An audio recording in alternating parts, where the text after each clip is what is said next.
Start करते हैं आज की क्लास को। परमुटेशन के ऊपर आज बात कर लेते हैं हम लोग।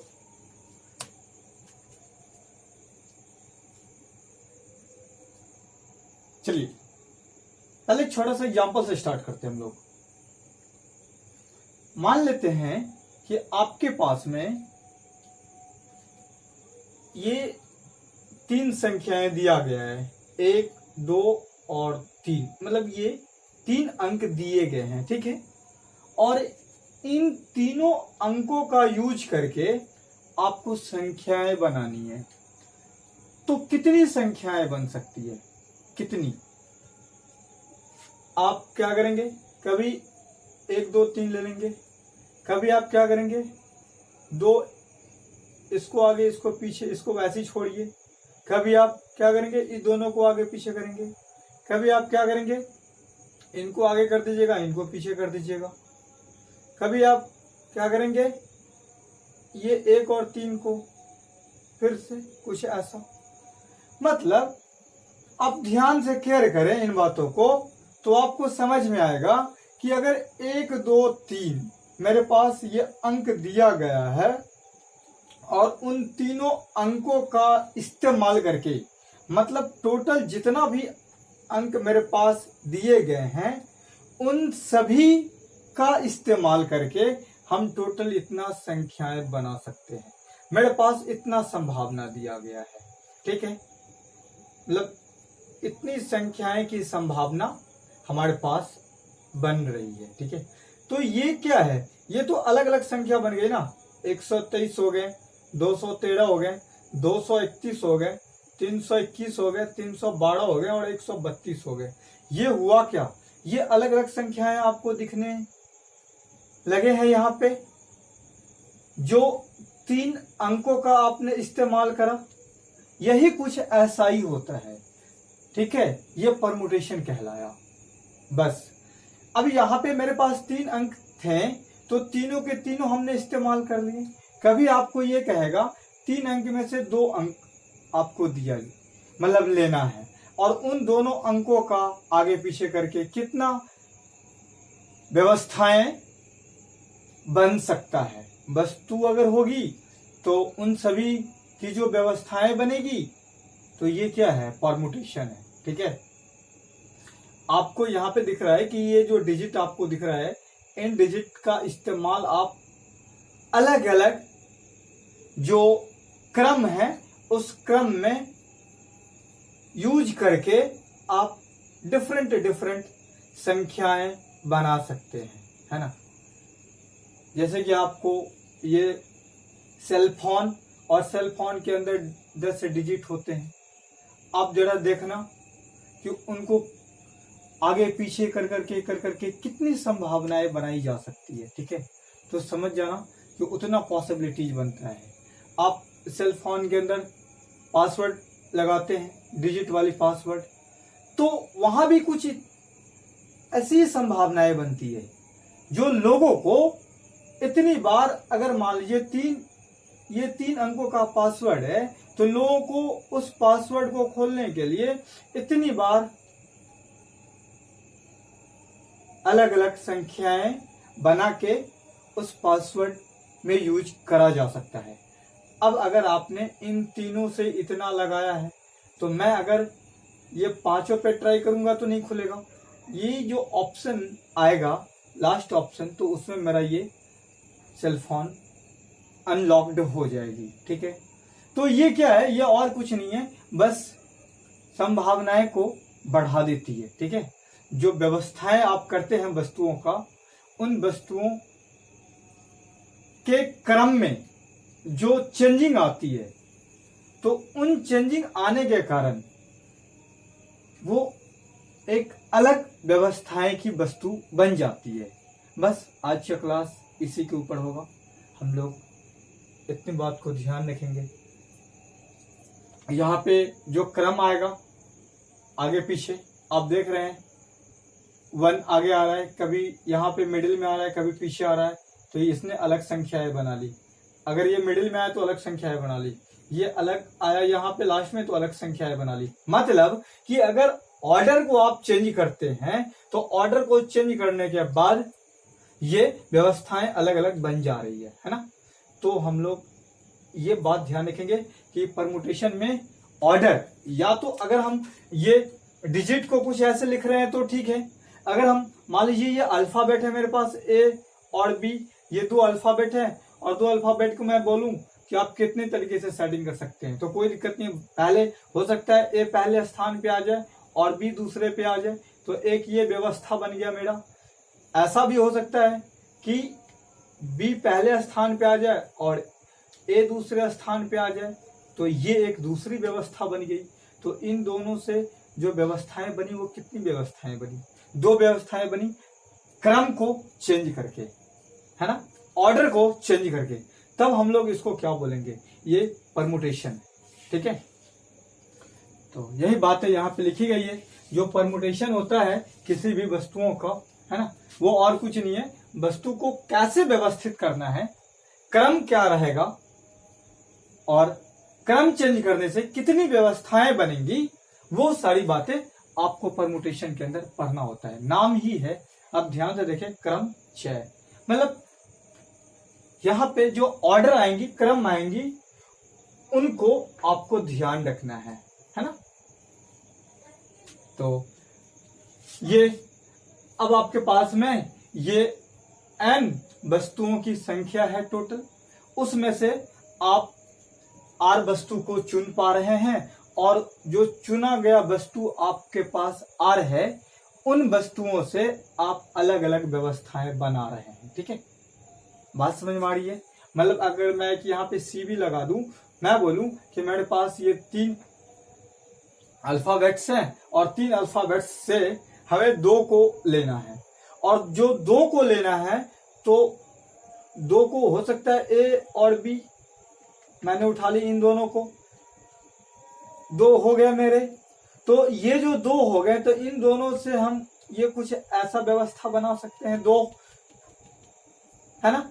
तो ये टोटल हो गई n, ये टोटल हो गई, इनकी संख्या हो गई n, और ये हमने 2 को लिया ना, a और b को लिया ना, तो ये जो r की संख्या हो जाएगी वो कितनी हो जाएगी? 2 हो जाएगी। तो वही है, आपको जितनी वस्तुओं से व्यवस्थाएं को तैयार करनी है वो वस्तु क्या है? r है, और टोटल वस्तु क्या है? n है।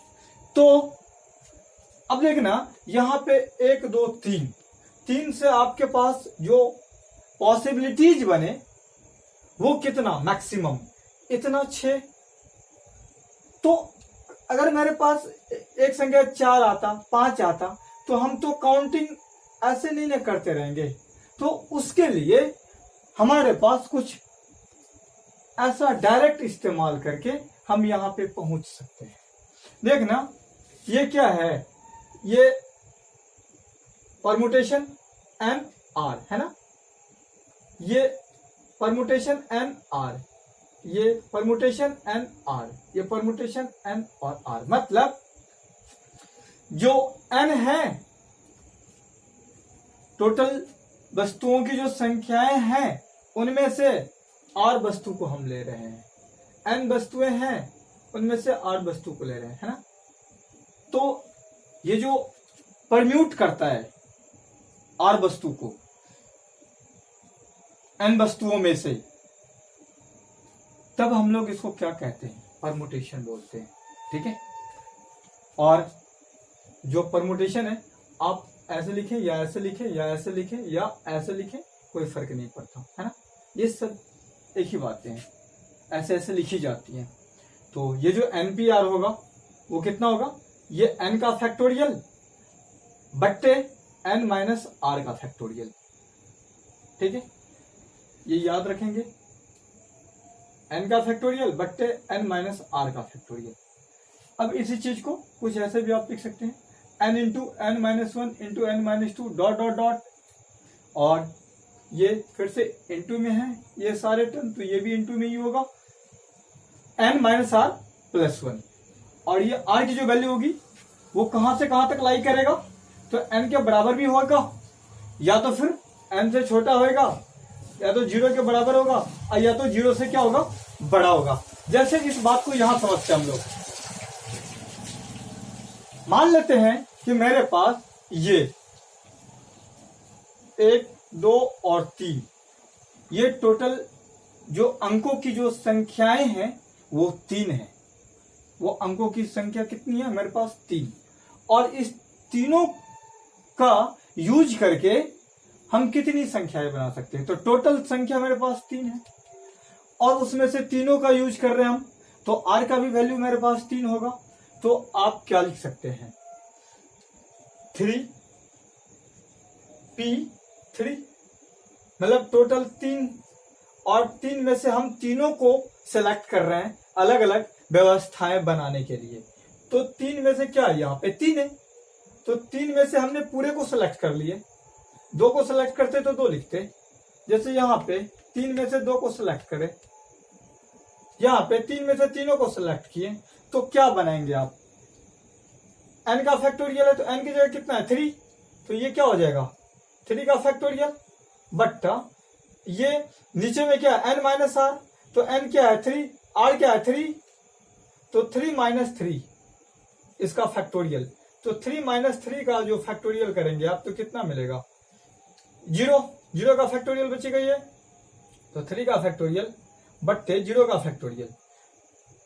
तो 3 का फैक्टोरियल को आप क्या लिख सकते हैं? 3 गुने 2 गुने 1, और 0 का फैक्टोरियल कितना? 1, तो कितना बचा? ये हो गया ओवरऑल 3 दूनी 6, मतलब व्यवस्थाएं 6 बन सकती है। देखिए आपको 6 को बना है ना, एक 123, दूसरा ये 213, 231, 321, 312, 132, टोटल 6 व्यवस्थाएं बन गई ना।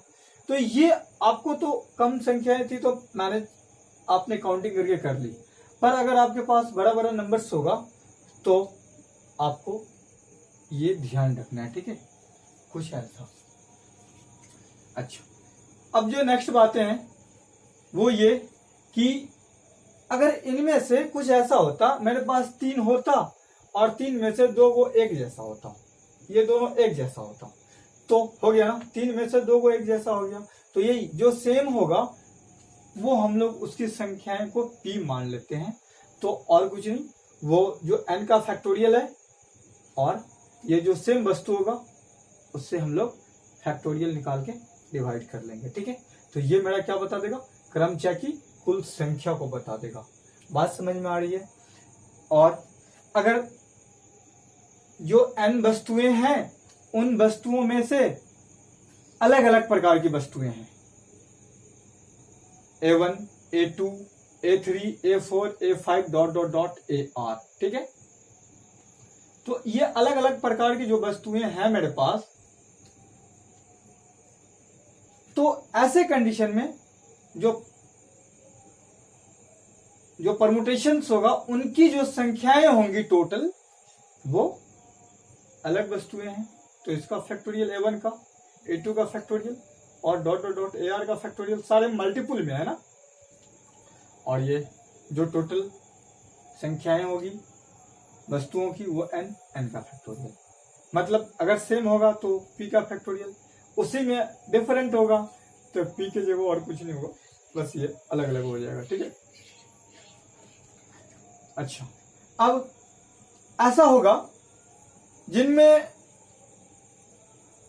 आपको वस्तु क्या होगा? रिपीट होगा। रिपीट होने का क्या मतलब है कि एक ही वस्तुएं बार बार आएगी। तो एक ही वस्तुएं बार बार आएगी मतलब कि अगर मेरे पास ये n वस्तुएं हैं जो सारे के सारे डिफरेंट्स हैं, तो उनमें अगर r वस्तुओं को मान लीजिए हम चुने, और r वस्तुओं को चुनने के बाद वहां से जो क्रमचय बनेगा, वैसी स्थिति में आपको जो वस्तु दिखेंगी उनका क्या होगा? रिपीटेशन होगा। तो रिपीटेशन कितना? अगर r बार रिपीट हो रही है, अगर n वस्तु है और वो n वस्तु r बार रिपीट हो रही है, तो r बार रिपीट हुआ पहला, और ये आर टाइम्स रिपीट हो रहा है ये, ठीक है। मतलब आपको वस्तु रिपीट अगर जब बातें बन जाती है तो आपको n का पावर r ध्यान रखना है, ठीक है। नेक्स्ट, यहां पे जो n डिफरेंट ऑब्जेक्ट्स होगा तो होगा ही। इसमें ये सर्कुलर परमुटेशन की बात कर रहा है, वृत्तीय। तो वृत्तीय में यहां पे क्लॉकवाइज और एंटी क्लॉकवाइज, इन दोनों का जो ऑर्डर्स होगा, जो क्रम होगा, वो क्रम क्या होगा, डिफरेंट होगा। ये देखना, आपको इस चीज को मैंने यहां पे कुछ करवा दिए, ये दिख रहा है आपको। यहां पे क्या है, ये एंटी क्लॉकवाइज रोटेशन है। ई यहां पे था तो ई के बदले देखना डी शिफ्ट हो गया, सारा का सारा शिफ्ट होता गया। हर मतलब अगर आपने इसको यहां कर दी तो ये एक अलग व्यवस्था बन गया, फिर से आपने इसको यहां कर दी तो ये कुछ अलग व्यवस्था बन जाएगा। मतलब जितना आप बदलते जाएंगे पोजीशन को एंटी क्लॉकवाइज डायरेक्शन में, तो क्या है, अलग अलग, ये अलग, ये अलग, ये अलग, ये अलग, और ये अलग, ये अलग व्यवस्था, ये अलग व्यवस्था, ये अलग व्यवस्था, अलग व्यवस्था, ठीक। और जब क्लॉकवाइज या फिर एंटी क्लॉकवाइज में कोई डिफरेंट आपको ना दिखे तो उस कंडीशन में क्या है, यहाँ पे तो n-1 का फैक्टोरियल कर लीजिएगा और यहाँ पे 1/2। जब ये दोनों का दोनों ऑर्डर्स जो होगा वो सेम होगा। जैसे आपको यहाँ पे देखना, ये देखना क्या दिख रहा है आपको, मतलब इसी चीज को यहां पे फ्लिप करा गया है, मतलब डाला गया है सेटिंग करके।